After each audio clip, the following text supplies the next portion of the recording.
Nachádzame sa na projekte v Martine na rekonštrukcii starého železničného mosta, z ktorého sa následne ide robiť ľavka pre chodcov a cyklistov. Naša spoločnosť Scaffolding bola oslovená na montáž závesného lešenia na tomto moste. Tento most má dĺžku 56 metrov a šírku 6 metrov. Na tento projekt sme použili lešenie značky Scafom Rux, konkrétne modulové lešenie, ktoré je jedno z najstabilnejších a najpevnejších lešení, preto je ako stvorené na projekty tohto typu.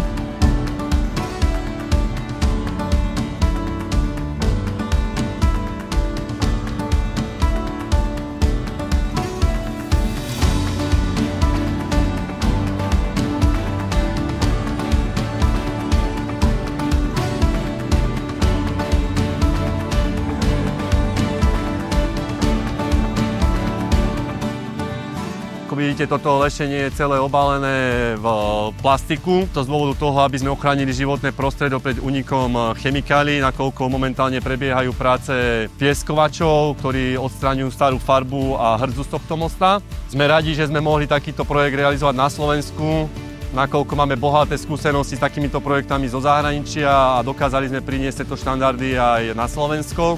Veľká vďaka takisto patrí našim pracovníkom, ktorí realizovali túto stavbu a chcel by som im týmto poďakovať za kus dobre odvedenej práce.